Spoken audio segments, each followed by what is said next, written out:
Iwasan na gumamit ng mga lantern, yung flying lantern, at iwasan din na magpaputok sa loob ng bahay.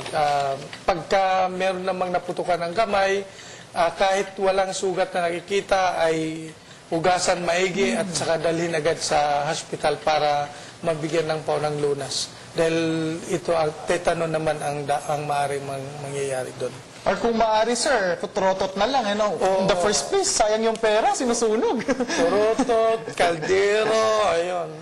Yung mga pampaingay na alternatibo, mas epektibo pa rin. Makabidyoke, sir, na.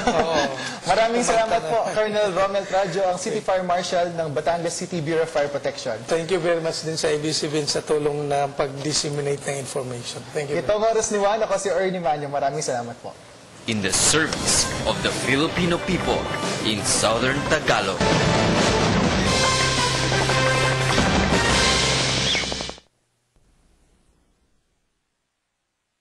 Isang sorpresang pamasko ang sumalubong sa may 200 batang taga Baseco sa Crosswinds, Tagaytay ilang araw bago magpasko. Naging tradisyon na kasi ng Villar Foundation ang taunang paghahatid ng saya sa mga naging katuwang nila sa hirap at ginhawa. Pero hindi lang mga bata ang binigyan ng aliw sa isang munting salo-salo. Sila mismo ay nagpakitang gilas din.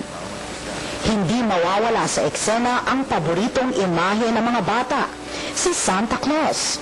At malugod namang ipinasyal ni Santa ang mga bata sa kanyang bahay na naging isa ng tourist attraction sa lugar. Maging masaya na ang 2030 for all of us. Mananatili ang tradisyong pamaskong handog ng Villar Foundation para sa mga batang kapos sa buhay. Kahit man lang sa ganitong paraan ay mapawi ang lungkot sa kanilang mga mata at mabigyan ng ngiti ang kanilang mga labi. Sa inyong lahat, maligayang Pasko at masayang bago.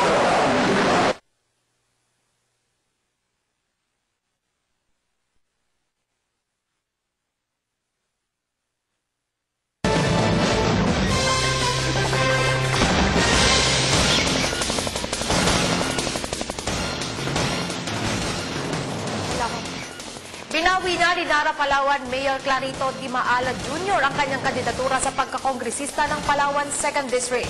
Nagpapatrol Val, balita. Tatlong kandidato na ang naitala ng Provincial Commission on Election Palawan na umatras para sa May 2013 election. Binawi ni Herminio Newang ang kanyang kandidatura sana bilang board member noong December 10. Sumunod naman si Vicente Austria Sandoval, natatakbusan ng congressman sa unang distrito na nag-withdraw ng kanyang kandidatura noong December 19.